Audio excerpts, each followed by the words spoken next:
কোন যুক্তিতে মোস্তাফিজকে মানা করা হচ্ছে?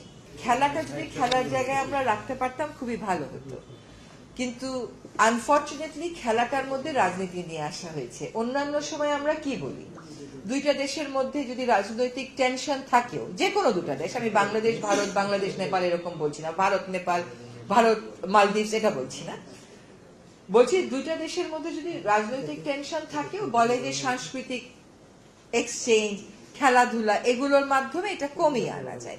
এখানে দেখা গেল সম্পূর্ণ উল্টো কাজটা করা হয়েছে। বাংলাদেশের একটা খেলোয়াড়কে নিশ্চিত করার পরে তাকে রাজনৈতিক যুক্তিতে, যেটা আমরা পত্রপত্রিকায় দেখেছি, বলা হচ্ছে যে ওকে নেওয়া হবে না। তো এইরকম সিদ্ধান্তের প্রেক্ষিতে আমাদের দেশের জনগণেরও তো মনে একটা আঘাত লাগে, তাদের মধ্যেও একটা প্রতিক্রিয়া হয়।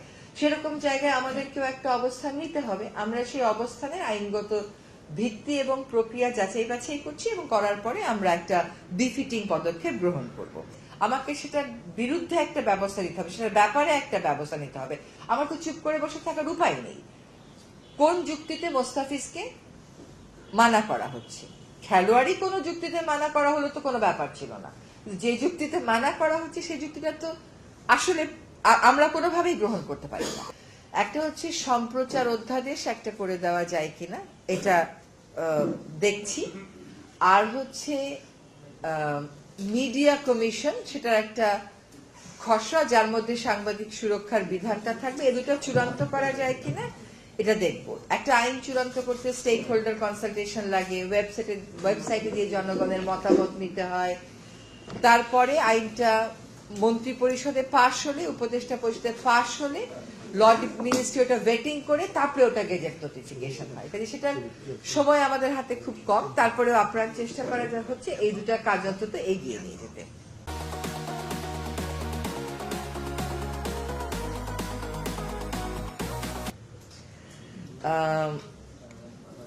আপনারা যে দাবিগুলোর কথা বলেছেন এইগুলো একটাও অযৌক্তিক না, সবগুলোই যৌক্তিক এবং সবগুলোই করা হয়তো সম্ভব ছিল যদি আমার হাতে সময় থাকতো, কিন্তু আমার হাতে সময় নেই। তবে 5 নম্বর গেট দিয়ে আপনারা ঢুকতে পারবেন কিনা এই সিদ্ধান্ত আমরা দিব না। আমরা অনুরোধ করতে পারবো স্বরাষ্ট্র মন্ত্রণালয়কে, এবং প্রয়োজনে আপনাদেরকে নিয়ে গিয়েও আমি হয়তো অনুরোধটা করতে পারি। এটা কিছু কিছু বাড়তি নিষেধাজ্ঞা বা স্বরাষ্ট্র মন্ত্রণালয়ের অনুমোদন লাগবে, এই কথাগুলো তখন এসেছিল যখন এখানে আগুন লাগার ঘটনা ঘটলো। তখন কেবল যে সাংবাদিকের উপর একটা বাড়তি শর্ত দেওয়া হয়েছিল তা না, সাধারণ মানুষের প্রবেশের মধ্যেও কিন্তু বেশ কড়াকড়ি আরোপ করা হয়েছিল। বাট আই আন্ডারস্ট্যান্ড ওইটা আর এখন ফলো করা হচ্ছে না। ফলো করা হচ্ছে না, তো ওইটা যদি ফলো করা না হয় এবং যৌক্তিকতা না থাকে, তাহলে ওইটা স্বরাষ্ট্র মন্ত্রণালয় তুলে দিবে কিনা আমার মনে হয় যে আপনাদের দুজনকে সাথে নিয়ে আমি হয়তো স্বরাষ্ট্র মন্ত্রণালয়ে একটা মিটিং করলাম, তাদের থেকে তাদের উত্তরটা আপনারা শুনে নিতে পারবেন। ক্লিনিকে অ্যাক্সেসও বলছেন যে চিঠি হয়ে গেছে কিন্তু বাস্তবায়িত হচ্ছে না। আমি ঠিক জানি না যে এই যেটা দিয়ে বলে দিয়েছে যে আপনারা এখানে পাবেন। অফিসিয়ালি লেখা আছে একেবারে যে অন্যান্য সরকারি কর্মকর্তা কর্মচারীর নেই সাংবাদিকও চিকিৎসা পান। আচ্ছা, এটা বাস্তবায়িত হচ্ছে না, কেন হচ্ছে না? স্বাস্থ্য অ্যাডভাইজারকে সচিবকে বরাবর চিঠিটা লেখা, আমি পৌঁছিয়েছি চিঠিটা, উনি অবগত আছেন, বলছেন যে আলাদা বাজেট লাগতে পারে। আমি বললাম দেখেন আপনাদের অনেক সরকারি কর্মকর্তা এখানে চিকিৎসা নিচ্ছে না, আমাদের বড় 15 থেকে 20 জন সাংবাদিক চিকিৎসা নেবে, কত ওষুধ লাগবে, বাজেটের দিকে যদি জানি এটা হবেই না, এরকম বলেছিলাম, তাইলে পসিবল।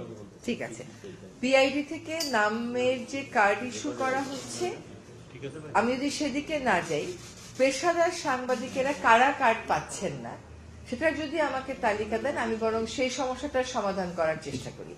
কারা কার্ড পাচ্ছে, তারা পাচ্ছে, তাদেরকে তো আমার আটকানোর প্রয়োজন নেই, কিন্তু কারা কার্ড পাচ্ছে না যদি সেরকম তালিকা থাকে সেটা দেন, সেটা আমি দেখার চেষ্টা করছি।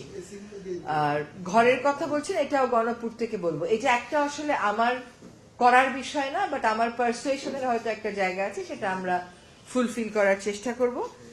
আপনাদের কাছে আমারও তো একটা দাবি আছে, যেটা আমি না বললেও হয়তো আপনারা করবেন, কারণ এখন সময়টা তাই।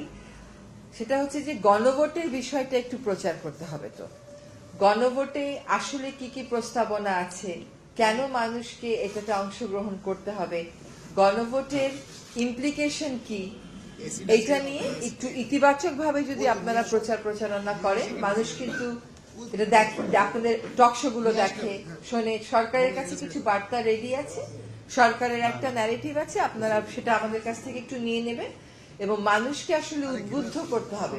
মানুষ খুবই চায় ভোট দিতে, কিন্তু তারপরে ভোট যাতে দিতে না পারে একটা ভয়ভীতি দেখানোর টেন্ডেন্সি আছে, এটাকে আমাদেরকে ওভারকাম করতে হবে। তো একসাথে as a nation will have to overcome ইট। হ্যাঁ, তো এটা আমার একমাত্র অনুরোধ থাকলো আপনাদের কাছে। আর হচ্ছে যে আইন দুটো আমি চেষ্টা করবো আমার টিমকে নিয়ে যতটা সম্ভব ততটা